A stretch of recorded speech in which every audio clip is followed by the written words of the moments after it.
Olá, rapaziada, professor Marcelo Lopes na área com vocês. E eu estou aqui para discutir, na verdade, um tema, pessoal, para levantar, na verdade, umas questões, umas ideias sobre a questão da vaidade, da beleza, do culto à forma. Quantos de nós, no nosso dia a dia, já não nos sentimos, por exemplo, feios, ou gordinhos, ou altinhos, ou magrinhos, ou baixinhos, e até mesmo bonitos?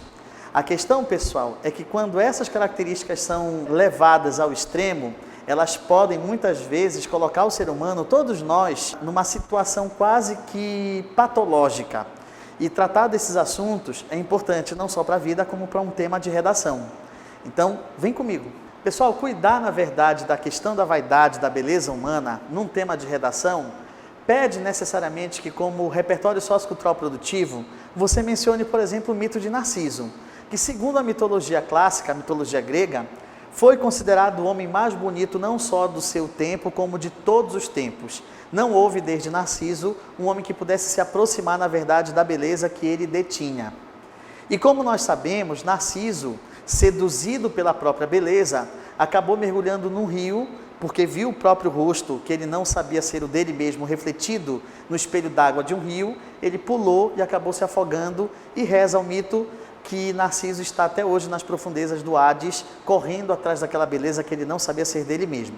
O que a gente tira como proveito disso, como conclusão, para poder converter no argumento para o texto dissertativo argumentativo do Enem? É que o Narciso, na verdade, ele foi seduzido pela própria beleza. Ou seja, Narciso, como diz a música de Caetano Veloso, achava feio que não era espelho. Ele, na verdade, julgava que a sua beleza fosse tão perfeita que ele decidiu persegui-la até o fim. Só que hoje, no século XXI, o que nós temos é um mito, é um narcisismo às avessas. Por quê? Porque, diferente do Narciso, que seduziu-se pela própria beleza, as pessoas hoje não estão gostando do que elas veem no espelho. Elas olham e, diferente do movimento narcisista, elas não gostam do que elas veem lá. E pelo fato de elas não gostarem do que elas estão vendo no espelho, elas se sentem incomodadas, elas não respeitam, reconhecem a própria imagem, elas acabam querendo mudar. Então, enquanto Narciso se apaixonou pelo próprio semblante, as pessoas no século XXI, elas não estão gostando muito do que elas estão vendo no espelho.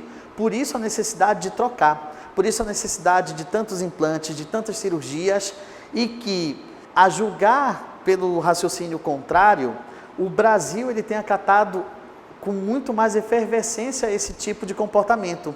Tanto é, pessoal, que no quadro mundial o nosso país já é o primeiro lugar, já é o lugar onde mais se realiza cirurgias plásticas do tipo estética. Ou seja, as pessoas têm ido com mais frequência, buscado as clínicas estéticas para poder fazer algum tipo de modificação física na forma, no corpo, denunciando justamente esse narcisismo às avessas. Mas antes, vamos entender o seguinte: para alguns existe uma diferença entre vaidade e beleza.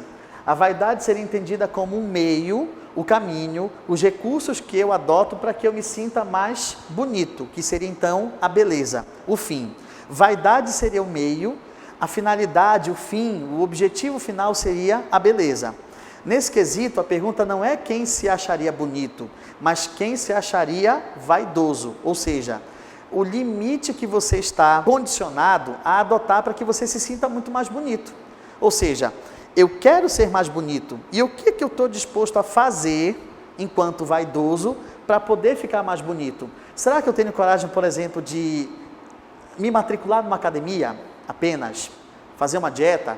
Ou será que a minha coragem é um pouquinho maior para que eu possa, por exemplo, me submeter a uma cirurgia plástica, um implante? Por isso que a diferença, pessoal, entre vaidade e beleza, ela tem que ser muito bem percebida por quem vai escrever alguma redação sobre esse tema.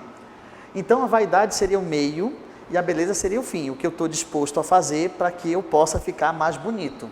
E aí, pessoal, vem necessariamente como análise a questão das cirurgias plásticas. Sobretudo por conta do fato de que o Brasil já é hoje o país onde mais se realiza a cirurgia plástica do tipo estética. Na verdade, existem dois tipos de cirurgias, a estética e a corretora. A corretora, ela tem indicação médica, ela visa, na verdade, a corrigir algum tipo de sequela proveniente de algum acidente, de algum trauma, Isso aqui é indicação médica mesmo para amenizar a questão da lesão que muitas vezes fica na forma de uma cicatriz no rosto, etc. Mas a cirurgia plástica do tipo estética, ela é na verdade a cirurgia que visa apenas aos anseios da beleza, da vaidade. E é justamente nesse tipo de cirurgia que o Brasil hoje é o país que apresenta o maior fluxo, a maior incidência dessas cirurgias. Superamos inclusive os Estados Unidos, que era o país que mais realizava esse tipo de cirurgia no mundo todo. E aí, pessoal, a gente cai nessa fórmula aqui. Por que as pessoas acabam sentindo a necessidade de cultuarem a forma, de repente se sentirem mais bonitas? Porque na verdade isso atende a um estereótipo, a uma espécie de modelo, de padrão, de beleza. Eu poderia citar vários nomes aqui que são símbolos de beleza, de corpo, de rosto, tanto de pessoas que têm uma conotação midiática, estão nas novelas, nos filmes, homens e mulheres, quanto pessoas que estão, por exemplo, estampadas em capas de revista, de jornal. Elas funcionam como uma espécie de modelo, de padrão a ser seguido. Esse padrão ele é fortemente influenciado pela mídia. Na verdade, a mídia ela acaba sendo hoje o recurso que fomenta, que inflama, que infla essa necessidade de todos nós querermos ser bonitos, porque aquilo que se tem de belo, de bonito, está na mídia. E essa mídia influencia a vontade individual, a vontade de todos nós, de querermos parecer, de querermos ficar cada vez mais próximos do estereótipo, e isso faz com que nós tenhamos coragem de fazer algum tipo de cirurgia, por exemplo, no corpo, uma cirurgia estética. E essa cirurgia, devido aos mecanismos que o capitalismo tem oferecido, de promoção, de vantagem, de parcelamento, etc., etc., ela tem feito com que o nosso corpo se transforme cada vez mais numa mercadoria que gera lucro. Essa que é a questão. Então, pessoal, como todo lucro, ele tem que ser pensado. Como toda mercadoria, ela precisa ser mensurada. O quanto de vantagem eu posso ter ou não. E entender, na verdade, pessoal, que o capitalismo o tempo todo vai nos seduzir por essa fórmula. A mídia joga o estereótipo interfere, nos influencia, a gente toma coragem para fazer cirurgia e isso vai gerar lucro, todo mundo ganha.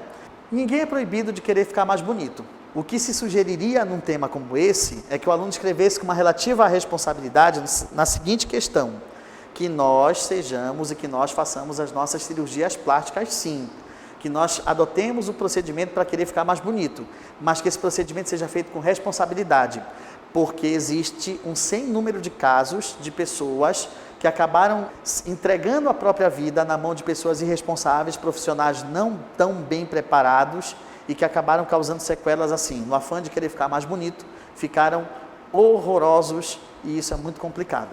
Espero que a gente tenha contribuído aí com vocês e até o nosso próximo tema, pessoal.